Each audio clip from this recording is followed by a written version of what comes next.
ათეისტურ ქვეყანაში გაიზარდა 70 წელზე მეტი ხალხი და ათეიზმმა თავისი ღრმა მისტიური რელიგიური ფორმა მიიღო. დღეს და საქართველოს ჩათრეული ამ ხრივ ტოტალურად. რუსეთი კიდე კარგად არის რო იცოდეთ. ტოტალური სიბნელეა საქართველოში. დემის მაგრად ეს სიბნელე ამ ხრივ. რა საქართველო, რის საქართველო ერთხელ და სამუდამოდ. ეს რაღაცა კრეტენული სენი ქართველებმა ვერ ამოიღეს თავიდან რა. რომელი საქართველოზეა ლაპარაკი და საერთოდ რომელი დედამიწაზეც უკვე ამას გამოწერილი აქვს, ისე დამთავრებულია. სამყაროს დასასრული პირდაპირ ნაწინასწარმეტყველებია. რომელ საქართველოსია ლაპარაკი? ასე როგორ შეიძლება სულ ვიყოთ ლეთარგიული მდგომარეობაში, სიზმრებში, მისტიკებში, ძილში, კერფად აყალონიცემლა. აი ამ ბატონებმა სწორედ ეს ისეთი მემკვიდრეობა დაგვიტოვეს, რომ ისე მოსახლეობას აი ამაში ამყოფებენ, რომ აი საქართველოს სინონიმი ბაგრატიონების სამეფო იგულისხმება. ბაგრატიონების მეფობის და საქართველოს. ეგ არის სინონიმი. და ეს გლეხის აწყალი გაუბედო, ეს მისტიკაა უკვე. აი რატომ არის ტყავგასაძრები სამღვდელოება? ეს ვიგინდარები მთელი ისტორიის მანძილზე რომ ეს გლეხებად რო დამიტოვეს და ბატონებს ემსახურებოდნენ და ეხლა ვის ემსახურება ეს ვიგინდარა სამღვდელოება საქართველოში სხვა სიტყვა არა მაგრამ ვიგინდარა სამღვდელოება კუჭი ნაწლავს რო ემსახურება თავის კუჭს და თავის ოჯახს და წვენი წაიღეს რა როგორც მაშინ დააქციეს ისე დააქცევენ ეს სამღვდელოება ამ საქართველოს და ამ სახელმწიფოს მაშინ ხო დაქცეული იყო რა ეს იყო ყოფნა რაც იყო ბატონყმური წყობილება ეს წყობილებაა და ეს გვიხაროდა ეს ყმა უნდა ეწირებოდეს ბატონს რა ღმერთია ისა იგივეა დღესაც რა შეყურე ბატონები ყავთ სახელები შეეცვალა მაგათ მილიონერები მილიარდელები და უყურე ხლა როდის გადმოგიდეს ბძვალსა საცოდავი ერია რა და ამ ფონზე ეხლა კარგი ილია ჭავჭავაძის გასაგებია იმედი ქონდა როდესაც განათლდებოდა ხალხი იქნებ დაეგო რაშია საქმე აი ეხლა ეს განათლებული ერი ასეთი ბნელი რატომ არის აი ამას სოციალური პასუხი არა აქვს, ამას აქვს თეოლოგიური პასუხი. იმიტომ რომ ცოდვილი ბუნების ბრალი ეს. და დიდი ხანია მან ღმერთი არ შესულა. საერთოდ არ შესულა საქართველოში ღმერთი. ღმერთის იდეა არის, მაგრამ ცოცხალი ღმერთი განდევნილი. იდეა. ქრისტე მაგათ გონია თეორეტიკოსი. ხო, როგორც არის ბუდა, მარქსი, ენგელსი, ეს იდეები არის, იდეები. აი ლენინზე იძახდნენ, ვასწავლიდნენ რომ ცოცხლობს და იცოცხლებს. გახსოვთ ეგ ლენინის ეს გამონათქვამება ზოგ-ზოგიერთებს ახსოვს ესა. ლენინი კი არა ლაპარაკი, ლენინი ადამიანი იდეები იცოცხლებს, ლენინიური იდეები. ცოცხლობს და იცოცხლებს. იესო ქრისტე იდეები კი არ არის. იესო ქრისტე ცოცხალი ღმერთი არის. ქრისტე ეს სიცოცხლე არის. განსხვავება ეს არის. როცა წერია მანდ რომ ვიყავი ვარ და ვიქნები ხო ღმერთი გუშინ დღეს და ხვალ აი ესეთი სიმბოლურად არის დააწყო წარსული მომავალი იდეებზე კი არ არის ლაბა ქრისტიანული იდეები კი არ არის ქრისტიანობა არის იესო ქრისტე ცოცხალი ღმერთი იდეები არ არის იდეები საერთოდ იდეები არის ბუდიზმი ლენინიზმი მარქსიზმი და ასე შემდეგ ყველანაირი თეორიები და ის იდეები ძველდება იდეები ყოველთვის ძველდება მაგრამ ქრისტიანობა რო იდეები იყოს, ესეც მოძველებულია. და იდეებად რო აქცია თანამედროვე პოსტმოდერნისტულმა პლანეტამ ეს ქრისტე ამოიღეს ღმერთის ბუნება და როგორც იდეების მოძღვარი, მოძველებული არ არის. აბა შეეკითხეთ ახლა თანამედროვე ახალგაზრდას თუ ქრისტიანი იდეები მოძველებული არის. როგორც განიხილება თუ ქრისტიანობას განვიხილავთ როგორც იდეებს, მოძველებულია ხალხო. რა თქვენ ახლა თანამედროვე 21 საუკუნეში ასეთი აფეთქება არის ყველაფერი რაღაცეები ამის იდეები გვინდა ახლა ახალ იდეები ცulis თანამედროვე ცხოვრებას თანამედროვე იდეები ჭირდება ამიტომ ეს ძველი იდეები ძველი ცხოვრება აღარ არის რა თქმა ძველი იდეები ახალ ცხოვრებაში ახალი იდეები ასე შემოვიდა პოსტმოდერნისტული ეთიკა მორალი ტყუილია როცა ბიბლიდან ცოცხალი ღმერთი ამოდის იდეები რჩება იდეები კი არ მიიღება ან ტრანსფორმირდება, გადაკეთდება და ასე შემდეგ. დღეს რატომ არის მიუღებელი ქრისტიანობა ყველგან? იმიტომ რომ ეს განიხილება არა როგორც ცოცხალი ღმერთის წერილი და თავად ცოცხალ ღმერთზე საუბარი, რომელიც არის ეხლაც, იყო და იქნება. არამედ როგორც იდეების ერთობლივება. თან ერთ-ერთი ისტორიული იდეები ებრაელი ერი არის ცენტრში. ახლა მე თუმეტეს ქართველს რა თუნდა ხლა ებრაელის ისტორია. იმას თავიანთი ისტორია აქვს, ხო? აი მას ვინ აკეთებს და ამ დროს რაღაცა ეკლესიის სუროგატი შექმნეს. რომელიც ყველანაირად ესე იგი ადამიანს მიწასთან ასწორებს. ეს რა ჯოჯოა აღორძინდა ამ 21 საუკუნეში ხალხო. გამაგებინეთ რა. და დააგვირდეთ თვითონაც ნახეთ ქრისტე როგორც განიხილება იდეების ისა, აქ რომ მოძველებულია ეს, ჩაანაცვლეს ახალი იდეებით. მართლმადიდებლობის იდეები, გონიათ ქრისტიანულია? აი ერთობლიობა, მამების გამოცდილება, ეროვნულობა, ისტორია, ყველაფერი ეს და მორგებულია თანამედროვე იმას მოარგეს და არგებენ. ლიბერალიზმი რა არის? ბიბლიური იდეებს თუ დაიტოვებ, ღმერთი გააგდე, მოარგე თანამედროვე ყოფა ცხოვრებას, ტრანსფორმირება მოახდინე იმ იდეებისა და შესატყვისი გახადე თანამედროვე მოთხოვნილებისა.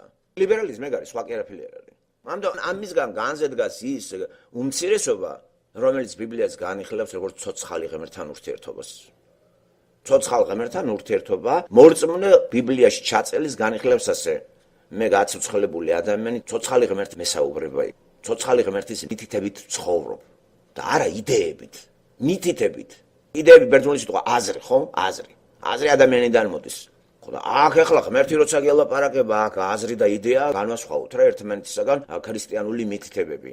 აი როგორ აქციეს, ხედავ? ზოგმა ეს მორალზე დაიყვანა, ზოგმა იდეების ერთობლიობაზე, მოახდინეს ლიბერალიზაცია, მოდერნიზაცია მოახდინეს იმ აზრებისა. თანამედროვე თარგმანებიც ეს არის სწორედ ბიბლიისა. შეუსატყვისეს თანამედროვე ცხოვრებას. ადგილები ამოიღეს და რაც დიდ მისწრაფებები აქვს ადამიანს, თქვათ მაგალითი ჰომოსექსუალისტური იდეები, მოძებნეს ბიბლიაში, ტრანსფორმირება გაუკეთეს და გაამართლეს. შესაბამისად ჰომოსექსუალისტების ერთობლიობა სჭირდება რაღაც ერთ ადგილზე შენობას, დაარქვეს ეკლესია, გაამწესეს ჰომოსექსუალისტების მწყემსი.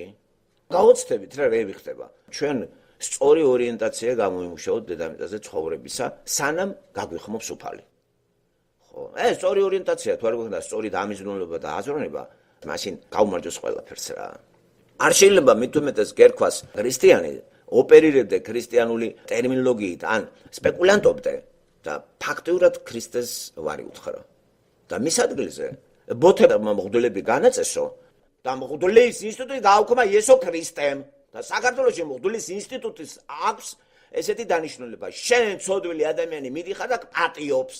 ესე იგი ცოდვებს გიხსნის ეს კრეტინი ესა და ასეთი ინსტიტუტი რო არსებობს ეს არის დანაშაული. იმიტომ რომ ყველა მღვდლებად გვაქცია. ქართული სიტყვა ესე იგი ეს რუსებს არ აქვს მღვდელი. სვიაშენიკ. ნახეთ ის უფრო სწორია. სვიშენიკებად გვაქცია. წმინდა, სვიციცა, გაგწმინდა, გაგვამართლა. მღვდელთა მთავარმა. ეგ არის ჩვენი გამწმენდელი და ასევე წმინდანი ვართ ჩვენ. ესე იგი მღვდელები ვართ. აგარო სტატუსი დაერტყა ამ კრეტინმა და თვითონ ბინძური არის. ინსტრუქციებს რო აძლევს ადამიანს, ეს გააკეთე, ის გააკეთე, თვითონ არ აკეთებს. გადმოაბრუნო, იმდენ მოუთხერთ, ვერ უნდა დაითვალო და დაჩიტო ყველა მღვდელი საქართველოში. აი ესე მოწამლეს, ეს მოსახლეობა და აღარ იციან გაფარჩხულები არიან და ტერმინების ხროვარო არის საქართველოში. ტერმინების რელიგიაა საქართველოში, ტერმინების. სულის კი არა. ასოების, ტერმინების, სიტყვების. ამაშია გახვეული მოსახლეობა. და ვერ გარკვეულა. ამიტომ არის საჭირო მოკიდე წიგნი წაიკითხე შედალუცილო თავიდან ბოლომდე რატო ხარ ესეთი ზარმაცი. ყველაფერს ეს გაგაგიპინებს. სად არის მღვდელი რომელი მაშია მღვდლის ისეთი გაგება კათოლიკებსაც არა რომელიც საქართველოშია. დაიდეს რაღაცა ინსტიტუტის შექმნას ჩამოიგდეს ღიპები, ლოყები დაადიან ბენტლებითა და ესეთი გამოსაჩენი მანქანები, ეს დეფექტიანები და გარანტირებული აქვს 64 რა. თელი სამღვდელოება რო ჯოჯოხეთში მიდის, ამაზე მე არნაირ ეჭვი არ მეპარებ. სამღვდელოება პირდაპირ რიხინით მიდიან იქით. რატო და მაგას ლაპარაკ? გადაჯდნენ იმ წუთში გუშინდელი კომუნისტები, არ გადაიცვეს ფართუკები ამ დეფექტიანებმა. კვარაცხელი არ იკადრა, თორე ესეც გრელი იქნებოდა, რატო? დიქტატურის მომხრე არის და შევიდოდა და მაგარი დიქტატორი იქნებოდა და მერაბ ზედას უტირებდა. ესეც არ ახარებს მღვდელს რა, მარევილი ყაზა, ეს გააკეთე, ის გააკეთე. აი ახლა ეს რამხელა სიამოვნებაა ხო ადამიანში, მამაძაღლ ადამიანში. აი ეს რაღაცა ძალაუფლების ნებას რო აღწელებ რა. ხა ილოცე, იმას აქენი, მართან არ დაწვე, იმასთან არ დაწვე. ეს ვიგინდარები ესენი. ქართულ სიცოცხლეში ქართულ მართლმადიდებლური რაღაცა იდიოტიზმით კითხულობ ბიბლიას. არამედ ბიბლიით წაიკითხე ეგ იდიოტიზმი. ბიბლია წაგაკითხებს რომ შენ ხარ იხრჩობი რელიგიურ ჭაობში და ყავს რელიგიური დიქტატორი. შენი მღვდელი რომელიც მოპარული არის ეს ტერმინი ქართული ის არ არის და ბერმა არც იცის ამის მნიშვნელობა. და როცა შეხვდება ქართულ თარგმანში ეს არ არის სხვა თარგმანში მღვდელი, მით უმეტეს იესო ქრისტე ახალი აღთქმის იესო ქრისტეა. ის ტერმინები რო არის, ის შინაარსები დაკარგული აქვს რა ძველ აღთქმაში არის, ლევიტელები რო იყო. ლევიტელები განწესდნენ მღვდლებად, აი ტერმინი შემოვიდა, ლევის ტომი. ეს იაკობის შვილის თელის აიღო და იმას აკნა ღმერთმა. არგად გავწმინდოთ ჩვენი თავი აი მატერიალიზმისა და მართლმადიდებლობის ნამსხვრევებისაგან, რომელიც აფეთქდა ჩვენში, აგვიფეთქა იესომ და ეხლა ამის დეზაქტივაცია უნდა მოვახდინოთ და განაღმება. ამოვიღოთ ყველაფერი ესა, გადავყაროთ. ასე სუფთად რო წაიკითხავთ ამას, ძალიან დაგველდება ყველაფრის აღქმა. ლევიტელი მღვდლებად აიყვანა ღმერთმა. რატო? ესენი იყვნენ გამწმენდელები. ვის წმინდანდნენ ესენი? ესე დააწესა ღმერთმა. ცოდვილი ადამიანი მიდიოდა იმ რიტუალებს, თვალყურს ადევნებდნენ, რომ მაღალ დონეზე უნდა შესრულებულიყო. ესენი ემსახურებოდნენ ღმერთს და ღმერთის მითითებით მოსახლეობაში შექონდათ ის რიტუალები, რომელიც სახსნელად იყო რწმენა, ძველი აღთქმა. რატო გადმოიტანა ახალ აღთქმაში მართლმადიდებლობა მეეგ? რეფორმაცია რატო არ მოხდენა როგორც ევროპამ? იმიტომ რომ საქართველოში ძველ აღთქმაში ზის და ახალი აღთქმის იგნორაციას აკეთებს. ახალი აღთქმის თანახმად მღვდლის ინსტიტუტი გააუქმებულია, იმიტომ რომ ყველა მღვდელია იესო ქრისტესში უკვე გაწმენდილი. ვთარგმნი წმინდანი, გაწმენდილები. ჩვენ აღარა ვარ გამწმენდელი, მე არ ვარ გამწმენდელი თქვენი. მე ვარ წმინდა, ქრისტემ გამწმინდა, გამწმენდელი იესო გყავს, ასევე თქვენ ხართ წმინდა, იესომ გაგამართლათ, იმ შემთხვევაში თუ წმენით თქვენ იღებთ იესოს როგორც მხსნელს, თქვენ უკვე მღვდელი ხართ. ბერძნული სიტყვა ქართულად რო შემოვიდოთ ბევრმა არც იცის ეს. და რატო ჭირდებოდა ადამიანს გაწმენდა და რა სიმბოლოა ძველ აღთქმაში, იმიტომ რომ ცოდვილი ბუნების იყო ადამიანი, ღმერთს რო დაშორდა და მოკვდა იგი სულიერად. ღმერთთან კავშირი გაწყვიტა. ამიტომ ღმერთთან აკავშირებდა ის ინსტრუქციები, რომელიც განაწესა ღმერთმა ერთი შტო აიღო ლევი და აი მღვდლებად აქცია. აი ეხლა ქრისტეს მერე რა საჭირო ეგა? ვის აყავს მღვდლები გარდა საქართველოსი და რუსებისა? მართლმადიდებლებისა რა მოკლედ. ბიზანტიიდან რო შემოვიდა. აი ვის აყავს დაადეთ ხელი. რო ბაძავთ ყველაფერში ევროპას, ამერიკას. ვის აყავს მღვდელი გამაგებინეთ ხალხო? აი გამოთაყვანებულ რუსებს, ბიზანტიიდან რო ამ გამოთაყვანებულ ქართველებს მაქსიმცეში. თვით კათოლიკებსაც არ აყავს მღვდელი. არის პატერი, მამა ვითომ რა, ესეთი მოხვალ რაღაცას ჩააბარებ. ეს პირდაპირ ეს რა ვიცი, ესენი ვინ არიან? განა კათოლიკები არიან სწორე. ესეც არ არის სწორე. ესე კათოლიკები და მართლმადიდებლები უკან წასულია, უფრო უკან წასულია. ჯერ კათოლიკებიდან უნდა გამოვიდეთ, მაქსივრციდან გამოვიდა რეფორმაცია. მოსტაცა ხო? და ძალიან ბევრი უკვე გაემიჯნა მაგ კათოლიკური მას. გარდა ყრუ ქვეყნებისა და კათოლიკები გავრცელდა ყრუ ქვეყნებში. სამხრეთ ამერიკა, აფრიკა და საბჭოთა კავშირის კერები არის ყრუ ქვეყნებში ეგა. საფრანგეთშიც დიდი დოზით კი არ არის ეგა. ევროპის დასავლეთ ევროპა პროტესტანტულია. კანადა, ამერიკა, ზელანდია, ავსტრალია, შვეიცარია, სკანდინავიის ქვეყნები, ბალტიისპირეთის სამეფო ქვეყანა ფორმალურად ატარებენ, მაგრამ მაინც. სად არის სამღვდელოება ამიხსენეთ? პოპოვშინა. თეთა ბიჭო ესენი ვინ არიან? ყველაფერში რო ბაძავ, ამ ამერიკაში თავი გაუხმა იმ მღვდელს. ამ დასავლეთის ბენტლზე რო ზიხარ, შენ კრეტინო, შენ წესით ურემზე უნდა იჭდე. და შებმული უნდა ყავდეს მრევლი და გატაროს ისე რიქშა. იმიტომ რომ ღირსია ქართველი მრევლი რობი შეებიკა და ატარეს ბღიპიანი მღვდელი. არ გინდა კაცო გაბარაზე და გამაბრაზე მე ხოლმე. ვახ კაცო დაწნადირეზე ბატონო დაწნან. ჩემ თავსაც შემოუზახოთ. არ მინდა გაბარაზება და გამაბრაზეს. ამიტომ ვიძახი, არანაირი წევრობა რომელიმე ორგანიზაციის მართლმა კათოლიკეს ეს არის დაუპვა. თქვენ იყავით იესო ქრისტეს წევრი. ამისთვის ეჭირვა ბიბლია იღეთ, ხართ მღვდელი თქვენ ოჯახში. ხვდებით რა კარგი სიტყვაა ესა? და არა სოციალური სტატუსის ღირებულების მატარებელი ეს ტერმინი არ უნდა იყოს. ჩვენ მღვდლებად გვაქცია იესო ქრისტემ. გაგვწმინდა, გაგვამართლა, თავად მღვდელთ მთავარია. აბაღა შიოლაშვილი არაფერს არ გაგწმინდა თქვენ, თვითონ არის ცოდვილი და გაუბედურებული. იმიტომ რომ ახე უწმინდესი და უნეტარეს სტატუსი აქვს, ამ საწოდავს ამას. შექმნა რაღაცა გამწმენდელთა თელი ბიურო. მღვდლები წმინდავენ და მწვდენ ხალხს სად ეთყობა რომ გაწმენდილია საქართველო. ბინძური მღვდელი ბინძურებს როგორ გაწმინდავს.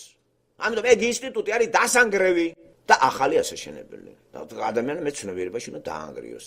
თელი რა ძალიან ინტელექტუალურია ქართველი და თავს კი ჩემებენ რომ ბრძენები ვარ, ჭკვიანები ვარ, ციგნიერები ვარ. რა ციგნიერია ქართველი ახლა მე არ ვიცი ვინ არის ციგნიერი უკვე. მაინტერესებს რა ვინ არის ციგნიერი და რა წაკითხული დაგველაპარაკოს. რას ბოდავენ ისე მოწმუნე არის ციგნის გარეშე. გადასარევია პირდაპირ. წერილი ღმერთმა მოგცა და რწმენას აფუძნებენ სხვა სისულელეებზე. შიოლაშვილს არ აქვს ბიბლია წაკითხული კაცო. ვიტრო არ შეიძლება წაკითხული ქონდეს ერთხელ მაინც არ წამოგცდეს რაღაცები აქიდან. იმიტომ რომ კოკასაში გან რაც ადგას იგივე წარმოსდინები. ჩაასხი ბიბლია ყოველ საუბარზე სადღაც მაინც ამას გაამჟღავნებ კაცო, თუნდაც ნებისმიერ თემაზე იყოს ლაპარაკი. მაინც იქიდან წამოვა. ეს ცნობილი ფაქტია. არ აქვს წაკითხული. არავის არ აქვს წაკითხული, თორე იმის შესატყვისად ილაპარაკებ ლოგიკური ოპერაცია ხდება უკვე ამ წიგნის საფუძველზე. არავინ არ კითხულობს ხალხო. არა და მორწმუნეა მთელი ერი. ჩამოკიდებული არიან ჟღვინტლივით ამ მღვდლებზე. ესენი კიდე არიშორებენ ამ ჟღვინტლებს, ამ ჟღვინტლებს სარგებლობენ. რაზე დავაფუძნოთ აქ ცხოვრება? საერთოდ რა არის ჩვენი ცხოვრება, რა არის ჩვენი სიცოცხლე? აი რა არის აზრისი? რისთვის მოვედით?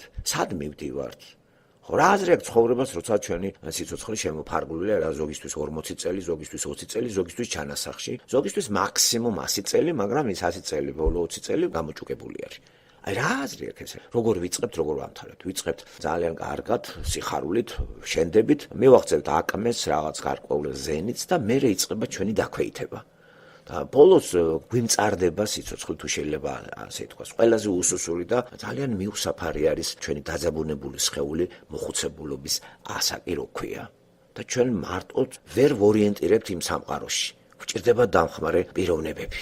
აი ასეთი არის ბედი ადამიანისა და თუ ამაში დავრჩებით, ჩვენ სასიცოცხლო არსებათაგან ყველაზე ტრაგიკული არსებანი ვართ ადამიანები. სიცოცხლის აზრი რა არის? ღმერთმა სწორედ გაითვალისწინა ის, რომ არ დაბნეულიყავით და თავისი სიტყვაც დაგვატევნა. სიცოცხლეს საზრსი გააჩნია. ადამიანი გაჩნდა საზრსისათვის და იგი უსაზრისო არსება არ არის. და გარკვეული წარმოდგენა შეგვექმნა ადამიანის საზრისზე, სამყაროს უსაზრისობაზე. რამდენად არის სწორი, აი ვთქვათ, სიცოცხლე როგორც ასეთი ადამიანურ ფორმაში. რა არის სიცოცხლე? რისთვის მოვედით? ხო, რა ვიცი, ხო მარტო ჭამას მისთვის თუ ვართ, სიცოცხლეს აფასი აქვს. ხორცები ვახაროთ, ანუ იმუშაოთ, სამშობლო ვაშენოთ. ძალიან ბევრ გაუგებრობაში ვართ შემოკარგებო და თუ არა ეს წიგნი ღმერთის წერილი. ჩვენ დავიკარგებოდით ასე ფაციფუცში და შევეწირებოდით ყალბ იდეებს და ყალბ რაღაც წარმოდგენებს, რომელსაც ჩვენ გვახვედრებს ჩვენი წინაპრები. ხო, ჩვენამდე რო იყვნენ წინამორბედები. და იმ ცხოვრებით ცხოვრობთ. ესე იგი ტრადიციული ცხოვრებით. ძალიან ბევრი ილუზორულ ცხოვრების იმაში ზის წარმოდგენებში და ასევე ილუზორული წარმოდგენებით გადის იმ ცხოვრებაში. სწორი წარმოდგენები სამყაროზე და ადამიანის რაობას და მე როგორც ადამიანზე მოგცა ღმერთმა. ვინა ვარ, საიდანა ვარ, ჩვენი ისტორია წარსული და ნამდვილი ისტორია კაცობრიობისა, კოსმოსისა, სამყაროისა, ხილული და უხილავისა მხოლოდ ამ წიგნში არის. ეს არის ერთადერთი სწორი ჭეშმარიტი ისტორია კაცობრიობის ხილული და უხილავი, მატერიალური და არამატერიალური მოვლენების შესახებ. აი ეს წიგნი სწავლობს ამას. და ამას თუ გვერდს აუვლის ვინმე, ის საქმე შავად არის. როგორ უნდა დაადგინო ვინ ახარ რა ხარ? ვინ ადგენს ჭეშმარიტებას? შეუძლია ადამიანს ჭეშმარიტება დამიდგინოს და მაცხოვროს? ადამიანი ხომ წთომილი არსება არის? ადამიანი ხომ დროული არსება არის დედამიწაზე? იგი სულ კვლევაძიების იმაშია სფეროში. მუდმივად იგი არ ჩერდება ერთ თეორიას მეორე თეორიით აბათილებს. ასე რომ სად არის მდგრადობა, სიმყარე? არ არის. და კაცობრიობის ისტორიაც ეს არის ნგრევა შენების ისტორია. ერთი ააშენებს, მეორე დაანგრევს. მე მოდიან კიდე ააშენებენ, კიდე დაანგრევენ. ასე რომ კაცობრიობის ისტორია გავიმეორებ, ეს არის შენება დაანგრევის ისტორია. ესეც კარგად არის მოცემული ამ წიგნში. და აი სწორედ ვსწავლობთ ჩვენ პირველი წიგნის მესამე თავიდან. პირველი წიგნით რო ქვია დაბადება, ვიდრე 66 წიგნის გამოცხადება რო ქვია მე-19 თავის ჩათვლით. ეს არის ნგრევა შენების ისტორია. ამანდაც არის. შესაბამისად, ამაზე დაყნობით სეკულარული ისტორიაც, ზეპური საზოგადოების მიერ დაწერილი ისტორიებიც, ეს ნგრევა შენების ისტორია.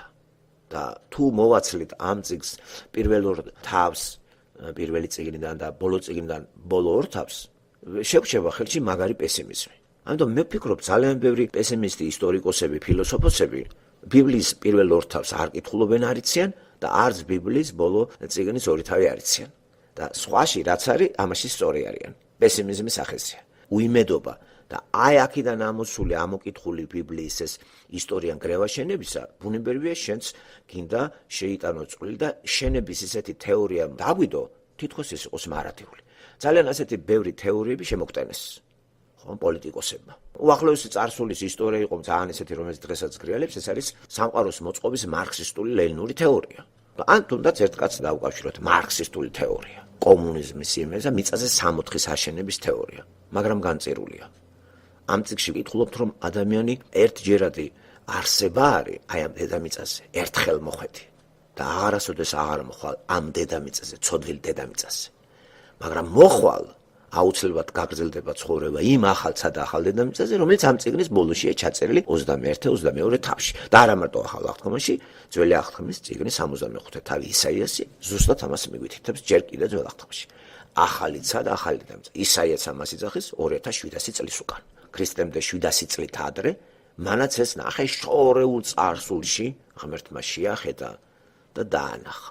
ამიტომ არის წიგნს ლაიტმოტივით გასდევს ახალ აღთქმას განსაკუთრებით სიტყვა ებრაული ამინ. ნამდვილია, ჭეშმარიტია, უცვლელია. ეს რაც ითქვა აქ, ეს აუცილებლად ისეთი დონის სინამდვილეა, რომ ყველა ვარიანტში შესრულდება. და როცა ქრისტეს ესეთი იმით ეუბნება იოანე მოვალის ეუბნებიან და ხო მოდი უფალო, მოდი უფალო. ამინ დამთავრდეს. და ვართ დალუდების რეჟიმში. ველოდებით. საერთოდ ადამიანი ისეთი არსებაა, მოლოდინი არსებაა არის ადამიანი. დაიბადება და ელოდება. ზოგი მატერიალური მას, ზოგი იმას ელოდება, როდის გაიზრდება, ზოგი გათხოვებას ელოდება, ზოგი შვილის გაჩენას ელოდება. მოკლედ, ჩვენი ცხოვრება დალოდებაც არის. ველოდები და რას ველოდები თვითონაც არ ვიცით. აგერ ესეც ბიბლიიდან არის ნასაწყები და დამახინჯებული. კაცობრიობის ქრისტიანული არსებანი, ქრისტიანული რომელიც ღმერთი ქრისტიანული გამომწყვეტელი მიიღო, ელოდებიან ვის? ვინც გადაარჩინა. და ის იმის კითხვა გაუმტყუნდათ იმედები იმას, ვინც ელოდებოდნენ, არა და არა რა თქმა უნდა. ბევრი რამე შეუმეცნებელია ჩვენთვის. ადამიანი კიდევ ვიმეორებ შეზღუდული არსებაა შემეცნების თვალსაზრისით. ჩვენი შემეცნება ეს არის განსაზღვრული და ვერ დაიტევს ჩვენი გონიერება ტოტალურ ცოდნას სამყაროზე და ყველაფერს. ჩვენ შემეცნების ფრაგმენტებს სწავლობთ და ეს ფრაგმენტები ისე გაჯდება ჩვენში, რომ ცრუ წარმოდგენას გვაძლევს თითქოს და ყველაფერს ვფლობთ. და ადამიანი გაფხინძილი და ადის იქით-აქეთ, პროფესორია, დოქტორია, პასტორია. უწმიდესი და უნეტარესია. და არც კი არის თირკმელი როგორ მუშაობს, ღვიძლი როგორ მუშაობს. რა დროს გაჩერდება ღვიძლი არავინ არ იცის. რა დროს გაჩერდება ნავლის ბუშტი. რა დროს გაჩერდება საშარდე ბუშტი. ესეც არავინ არ იცის. საერთოდ ჩვენ სამყარო ის გადაკიდებული, ჩამოკიდებული სამყაროა. ერთმანეთზე აკიდებული, ჩამოკიდებულები ვართ და ილუზია გვაქვს იმისა, რომ ვითომ თავისუფალი ვართ. ყველა ერთმანეთზე ჩამოკიდებული არის. ჩურჩხელასავით აწყობილი დედამიწაზე ვცხოვრობთ. რატომ არის ესეთი წარმოდგენა, რომ გაამაყებული თავისუფალი ვართ? დამოუკიდებელი ვართ.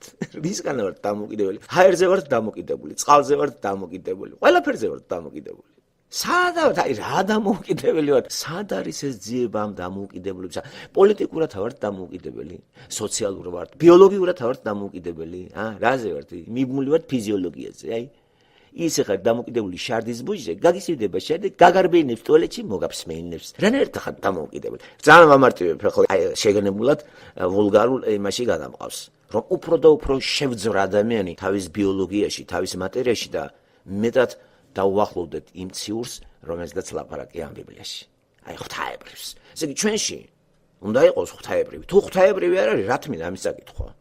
თუ ჩვენ არა ვართ ღვთაებრივი ნაწილი, ჩვენ თუ არა ვართ ღმერთის შექმნილი, რომელიც ღმერთის სახე პორტრეტი მოცემული არის ამ წიგნში, მაშინ ყველაზე განწერული ადამიანები ვართ. რას ვკითხულობთ მე ვერ გავიგე. საერთოდ ყველაფერს აზრე ეკარგებ. არანაირი მიწერ სწავლას აზრე არ აქვს თუ ადამიანი მთავრდება ისე, როგორც წარმოდგენილი აქვს მატერიალისტებს. მოხვედი არ იცი საიდან, მიდიხარ არ იცი სად, გაქრები. მაშინ რა არის ეს? რა აზრე აქვს ყველაფერ ამას? რა აზრე აქვს ხილულ სამყაროს? რა აზრე აქვს სიყვარულ სილამაზეს? რატომ შეიქმნა სილამაზის სამყარო? რატომ აზიერი ამ ლამაზ სამყაროს მხოლოდ იმიტომ, რომ ყიამეთში დავიწყებაში გავიდე და ჩავინთქა არარაობაში და არარაობიდან არარაობად ვიქცე? მაშინ რა არის ქმნადობა, სანავლენი? რა თემიდა სანავლენი? ეს არის ერთა, მაშინ ეს გამიჩერე. მაშინ შეჩერდი წამო რა, როგორც აი ფაუსტის გოეთეს ერთ-ერთი პერსონაჟი. შეჩერდი. გამაჩეროთ ეს. აი ბოლო წიგნში გაჩერება ეს.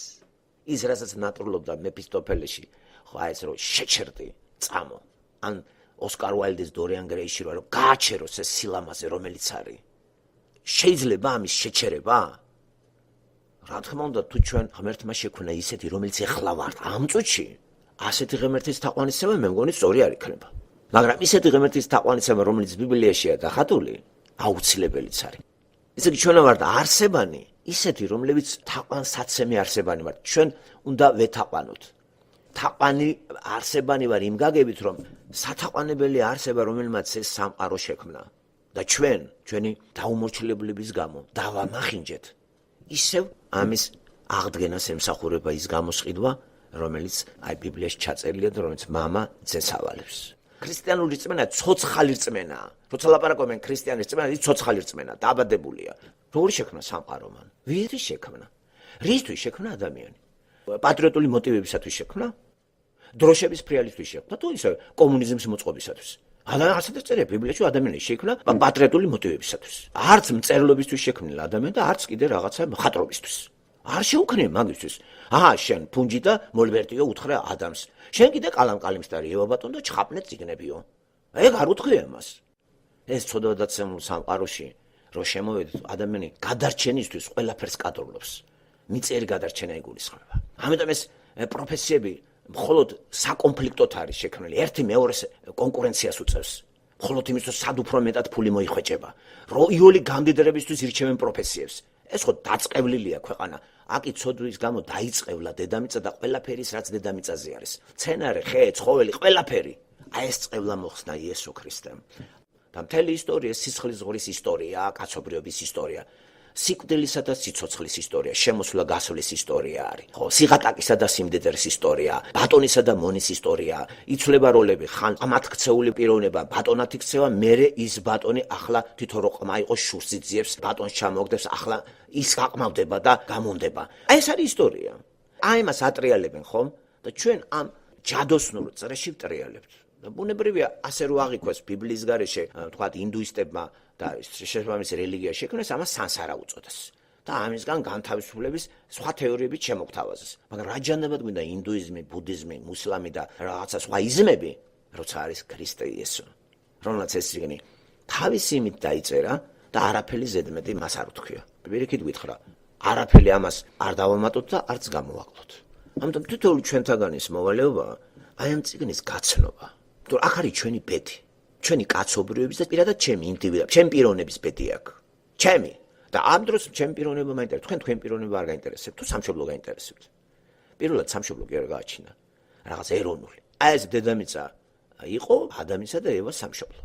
მაგრამ მშობელი ღმერთი იყო კაცო. ვინც გაგაჩინა ის არის სამშობლო. მიწას კი არ გაუჩენივართ ჩვენ. ღმერთმა გააჩინა ყველაფერი ეს და თვით ადამი, ევა ღმერთმა გააჩინა. მიწიდან აღებული როა ეს მიწა ვისი გაჩენილია. მიწიდან აღებული ნიშნავს რომ მოქანდაკე კი არ იყო ღმერთი. ტრანსფორმირება გააკეთა იმ მასალისა, რომელიც მიწაა. ჩემი სხეული და მიწა ტრანსფორმირებული მიწის ტანსაცმელი მაცვია მე. ეს არის ტრანსფორმირებული მიწა, ჩემი სხეული და ასევე ტრანსფორმირებას განიცდის გარდაცვალების მერე. მიწათ იქცევა ისევ. აი მის ტრანსფორმაციას მოახდენს მაცხოვარი 1000 წელი რო იმეფებს აქ. და ჩვენ ქრისტიანები, ესე იგი, ეკლესიის წევრები, ატაცებული ვინც იქნება და გარდაცვლები და აღდგომილი, მასთან ვიმეფებთ. ასე რომ 1000 წლიან მეფობაში ჩვენ მოგვიწევს მოსვლა. აი ამ დედამიწაზე. და წარმოიდგინეთ რა ხანი იქნება, რა ბედნიერი იქნება ჩვენთვის ის 1000 წელი, რომ იქიდან მარადისობაში გავდივართ, სიკვდილის გავლა აღარ მოგვიწევს. ესე იგი დაშლა. სიკვდილი ხო ნიშნავს ღმერთთან კავშირის გაწყვეტას, დაშლას. ასე რომ პირადად ჩემთვის არაფერი არ არის გასაოცარი, ყოვლის შემძლე ღმერთი რა შექმნის. როგორ ტრანსფორმაციას გამიკეთებს მე და როგორ სიმაღლეზე ამიყვანს. მთავარია ათეისტები რომ ემევნებენ არ გავქრე. ამიტომ ჩემი ცნობიერება, სამასაზნანიე, თვით შეგნება შენ არ ჩუნდება?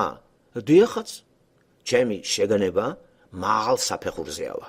ასე რომ ის მიწიერი ცოდნა ეხლა რო გამაჩნია, ეს არაფერს არ წარმოადგენს იმასთან რაც წინ მელოდება. ჩემი ცნობიერება უფრო გაფართოვდება და ცოდნის წყაროსთან უშუალოდ ვიქნები. შესაბამისად მე აღარ დავიტანჯები. ფაქტურად ადამიანი იმიტომ იტანჯება რომ არ იცის. ვერ გაიგო, სწავლობს მაინც მიუწვდომელია ყველაფერი. ჩვენ გვტანჯავს უცოდინარობა. პირდაპირ გაგებით, ესე იგი, ცოდვილი ბუნების გამო დავბნელდით, ამ სიძველიდან გაღწევას ცოდნით მივერტვით, მაგრამ შევიდნენ ცოდნად ვიტანჯებით. ამ ცოდნის რეალიზაცია არ ხდება, არ ჩვენ გშველის ეს ცოდნა, ვერც ფულს ვაკეთებთ ამ ცოდნით, ისევ დავადგებით გაუყმართებულ გზას. აი ეს როდის მოიღება ამას ბოლო? ბიბლია გვეუბნება, ამას ბოლო მოიღება. და ამიტომ ამას რო ბოლო მოიღება, ჩვენი როლი რა არის? არჩევანის წინაშე ვართ. ჩვენ რა უნდა ავირჩიოთ? ვინ უნდა ავირჩიოთ? ხო, ისევ არჩევანის წინაშე ვართ. გვინდათ სიცოცხლის ხე მივიღოთ, იესო ქრისტე ხო წარმოადგენს იმ სიცოცხლის ხეს, მე 1000 ფეველში როცა გველოდება, ახალ დედამიწაზე. სადაც აღარ არის ოკეანები, მაგრამ მდინარე არის. ამას ყველაფერი შეუძლია ის ქვები დღეს რომ მიწაში არის და ამას ვიღაც ვიგინდარები ამოიღებენ და მდიდრდებიან. ისე აი ეგ შეიძლება სიმბოლურადაც შევიდეთ. არაფრის საჭიროება არ იქნება. ამ ძვირფას მეტალებს ისეთი დატვირთვა აქვს მარადიულობის სიმბოლოა. თან 12-ია. 12-ს თავისებური მნიშვნელობა აქვს ბიბლიაში. იცით 12 მოციქული და ასე შემდეგ და 12 შტო იაკობის. დაბნეულობაში მოდის თანამედროვე ცოდვადაცემული ადამიანი, რომელსაც გამოტენილი აქვს თავი ამ სისულელეებით, რომელიც ცოდვილმა კაცობრიობამ დააგროვა და ჩვენ გვაიძულებენ თავი ვდურთოთ ამ სისულელეებში. დავიმხეთ თავზე ეს სისულელეები, გაბღინძილებით დავდივართ და არაფერი კი არ შეგვიძლია. არაფერი. ვიტანჯებით. ტანჯვაში სული ამოხდება ადამიანს თუ ქრისტეს არ მიიღებს. ამიტომ ჩვენ კიდე არჩევნის წინაშე ვართ. სანამ კაცი გარდაიცვალება. ვიწამოთ ღმერთი მაცხოვარი ცოცხალი და გადავრჩებით. ნუ თამაშობთ მორწმუნეობანას. არ გვინდა სახელმწიფოს მიერ შემოთავაზებული რწმენა. ერთხელ შემოგთავაზა, კომუნიზმი იწამეთ, ლენინი ბატონო, სტალინი ბატონო, ეს იწამეთ, სამშობლო ბატონო, ბაგრატიონები და ჩვენ თამარ მეფე იწამეთ, ამ რწმენით არავინ არ მივა იესო ქრისტესთან. მიწიერი აი ამ სახეების რწმენით ჩვენ ღმერთთან ვერ მივალთ. ჩვენ ვიწამოთ ცოცხალი ღმერთი. ამ რწმენით აღვივსოთ და ჩვენი გულიც გამოიცვლება. მოკლედ დავიბადოთ. ჩვენ უნდა შევიქმნათ ახალი ადამიანი, იესომ ასე გითხრა. ახალი აღქმა გულისხმობს ჩემში ახალ ადამიანს. სულიწმინდა არის კუთვნილება იმ ადამიანისა, ვინც ღმერთს იესოს მხსნელად მიიღებს. მასში სულიწმინდა დაივანებს. და იწამებს არა იმას სახელმწიფოს მიერ შემოთავაზებულ რაღაცა რელიგიურ დოგმებს, არამედ ბიბლიიდან იესო ქრისტეს მითითებას, მამა ღმერთის მითითება, რომ მამა ღმერთმა მიგვითი და იესოა გამოგზავნილი ჩემთან მოსასვლელად. იესოს იწამებ, ესე იგი შენი წოდება მას უნდა დაადო. აი ესე თქვა მამამ.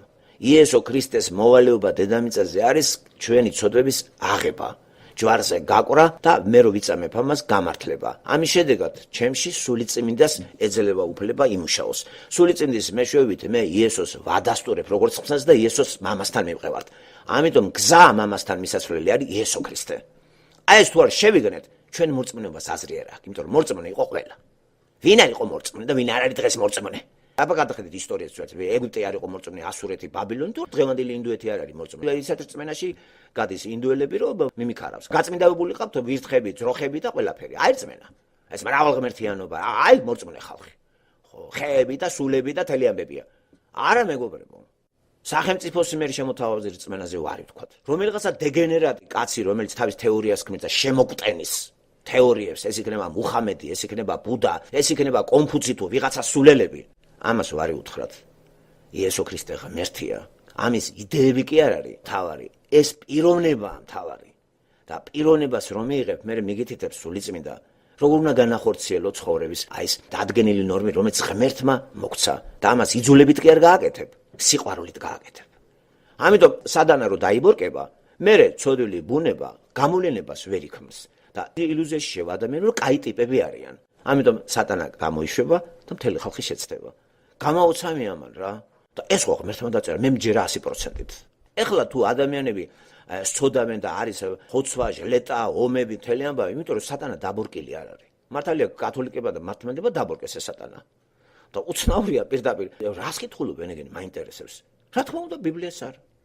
ბიბლიაზე ესენი არ ჩერდებიან. ამათვის ეს დაბალი დონის არის, ეს იქნა დამატებებს ითხოვს და არ ღვევენ ბიბლიაში ჩაწერილ იმას, არ დაამატო არაფერი ამას, არა. არ მიუმატო რა რამე რა. მართლმადიდებლობამ 100%-ით დაარღვია. ბიბლიას მიუმატა გამოცდილება ტრადიციები, რომელიც ეკლესიის მამები დაარქვა. მამაპაპათა ჩვევებით, თავის ყანწებითა და ღიპებით და წვერებით, ისტორიებით და მწერლებით. ტვინი აურია მოსახლეობას. არ ეტყობა ტვინარეულ მოსახლეობას გაჭირვებები? არ ეტყობა ხალხო, და არა მარტო მაგას, პლანეტას არ ეტყობა, რომ ქრისტე დაგმობილი და დაწუნებულია, მთელი დედამიწას პრობლემა როა. გადადით ნებისმიერი ქვეყანა, ეს არის საკანია რა, უკვე ნებისმიერი სახელმწიფო. ნებისმიერი სახელმწიფო, ეს არის საპყრობილე. სად არის 64, რომელშია, გერმანიაშია, შვეიცარიაში, ავსტრალიაში, კანადაში თუ ამერიკაშია მითხარით. არ იტანჯება აქ ხალხი? არ იტანჯება დღე და ღამე სამუშაოზე? არ იკლავს აქ ხალხი იმის გამო, რომ ვეღარ გაუძლო ამ ბილების გადახდას, ამ ბინებს. მათხოვრად ქუჩაში არ არიან ნორვეგიაში, ამერიკაში, კანადაში, ავსტრალიაში. პაჭკობით არ იკლავს თავს უამრავი ახალგაზრდა? სად არის 64 ხალხანო? ამდა არ გვინდა რა ეს ღაპრები, რაც დრო გადის უფრო და უფრო, ნუ გვატყვევენ პოლიტიკოსები, ნუ გვატყვევენ მწერლები, მხატვრები, რომ ჩვენ აშენებთ კომუნიზმს. ხო, ათეისტური კომუნიზმმა მარცხი განიცადა. თეისტური კომუნიზმი რა? მარცხს არ განიცდის? თეიზმი, რომელიც უპიროვნო ღმერთისა, იდეალიზმი, კიდეც კრეტინიზმი. მაზე რომ მივაქციოთ ყურადღება ბიბლიაში ჩაწერილ ჭეშმარიტებს, ეს ცოცხალი სიტყვა. აქ სიცოცხლე გველაპარაკება, აქ პატრონი გველაპარაკება, აქ სამშობლოს შემქმნელი გველაპარაკება, აქ ჩვენი სიცოცხლის, ჩვენი მამა, ჩვენი უფალი, ყოვლის მყრობელი, ყოვლის უნდა გველაპარაკება. ის გვეუბნება, მე შენ შექმენი ჩემთვის. რატო უნდა აუჯანყდოთ? რა, ვეჭხუბო? არ გინდა იმისთვის შექმნილი? მაშინ ადგილიც მითითებულია სად იქნება კაცი, ვინც ღმერთს დაგმობს. მარადისობაში ჯოჯოხეთში. ჯოჯოხეთიც რეალური სურათია და იქ ჩავარდნილი ცრუ წინასწარმეტყველი, მხეცი იგივე ანტიქრისტე და სატანა ბოლოს რო დაემატება იქა. ხო, ის ორი ჩავარდნილია, სატანა დაიბორკება, იმას გამოუშვებს. თუ რატო რომ ის 4-ვე კუთხიდან შეაცდინოს პლანეტის მოსახლეობა. ეს დეგენერატები კიდე შეცდებიან. რა არის, რა უცნაურია. რა გააკეთოს ღმერთმა?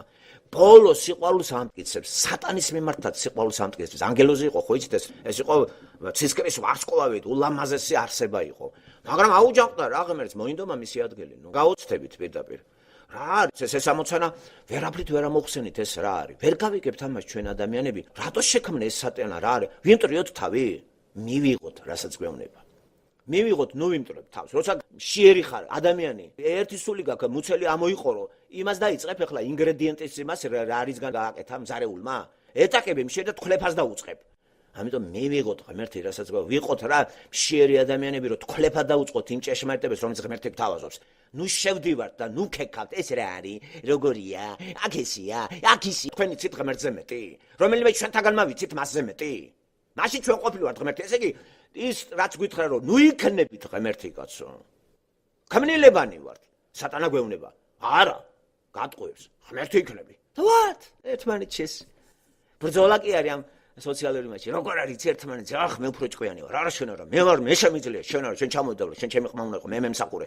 ამიტომ გული მიწუხს უკვე ამ დედამიწას რო კარგად ვსწავლობ. სად არის აქ სიყვარული? გაქრა ფაფუ? რომელი სიყვარული? საერთოდ ვინმე უყვარს? რატო გვატყუებენ? ან სად არის დედაშვილობა, ან სად არის ცოლქრობა, ხო იზრდება ეს სიძულვილი, რომელიც ისეა გასაღებული როგორც სიყვარული. სწორედ ესეთი სიყვარული მხილებული არის ჯერ კიდე ისეთი მწერლების და დრამატურგების მიერ, რენესანსის ეპოქის არვა შექსპირთან მაგალითად. რატო გვატყუებენ? ღმერთის გარეშე ვინმე შეყვარება შეუძლია? თუ ღმერთი არ აღწამს და სიყვარული საიდან იცი? იმიტომ რომ სიყვარული ხო იქიდან არის, თუ მკვდარი ხარ, სიყვარული როგორ იცი? ღმერთს დაშორებულმა კაცმა სიყვარული იცის? სიკვდილი ხო განიცადა ყველამ ღმერთს რო დაშორდა. ამიტომ ამას როგორ შევავსებთ ახლა იმ რელიგიური დოგმებით, რომელსაც თავკომბალა სახელმწიფო გვთავაზობს, თავის სასარგებლო რელიგია რო ჩაეხუტა. ოღონდ ესენი იყვნენ, კათოლიკები იყვნენ, მეფეებს ნიშნავდნენ. მართლმადიდებლობა ეს გვეუბნება, ვის ავცეთ თაყვანი, ვინ აკურთხოს, ვინ გადააკურთხოს. ერიხა, ვეყოფა რა, ამ ტყუილებით ყვება რა. მადლობა ღმერთს რომ ამ ტყუილების სამყაროში, ქოსატყუილათა სახელმწიფოში თავისი ცოცხალი წერილი დაგვიტოვა და ყველა ადამიანს თავის ენაზე ეფსალმუნება, ეს სიყვარულება. მაგრამ რა გინდა რა? ეჭალუ ადამიანი ცოდვა დაცემული გვერდზე გაწევს ამას და მიწერ ფსალმუნებს უფრო უსმენს. წუთისოფლის სიბრძნეებით იხიმლება, წუთისოფლის მამონაზე ხო გაგიჟებულია. პარალელზე თავის შესატყვისი რელიგიაც მოიგონა და თავს იტყვევს მორწმუნეობით. ასეთი მორწმუნეების ბედი კარგად არის ჩაწერილი და აღწერილი, აი რა ელოდება დედამიწას. აი ესეთი დამონებული ერი როდისმე ყოფილა. ამიტომ დიდი ბატონი ეს არის სატანა და მონებს აძლევს ილუზიას რომ თავისუფლები ხართ. ამ ბატონისგან გაგვანთავისუფლა მაცხოვანი და მართლა უფალი თან მიგვიყვანა და თან ისე მიგვიყვანა ჩვენი ნებით. თან გვეუბნება მე ვარ ბატონი. სატანა არ გვეუბნება ამას. სატანა გვეუბნება შენ ახალ ღმერთიო. ღმერთი კი გვეუბნება მე ვარ უფალი. არაფერი საკამო თუ არ არის. გვეუბნება მე ვარ უფალი. მე ვარ. თქვენ ჩემთან უნდა იყოთ, მე თაყვანოთ. ასე შექმნით. ეს არ გვატყუებს. სატანა გვატყუებს. და სიბნელე კიდე ფსევდო მიწიერი, კიდე ვიმეორებ სინათლით, ფსევდო სინათლით ამოავსეს. და ეს არ იღებს იმ ჭეშმარიტებას. ამიტომ არის საჭირო ცოდვის მოხსნა და მაცხოვრმა ეს გააკეთა. რწმენით კიდე ჩვენ ჩართულები რო ვართ, ჩვენი ყალბი ცოდნა გადაიყრება და სინათლე გზამიეცემა. ამიტომ ქრისტიანათებდეს ჩვენ გულსა და ტვინებში და ქრისტეს სინათლით დავეუფლოთ იმ მეცნიერებას, რომელიც გვიხსნის სამყაროს ასეთ მდგომარეობაში, რა მდგომარეობაშიც არის და მოვიხმაროთ ისე, რომ ჩვენი სული გადარჩეს.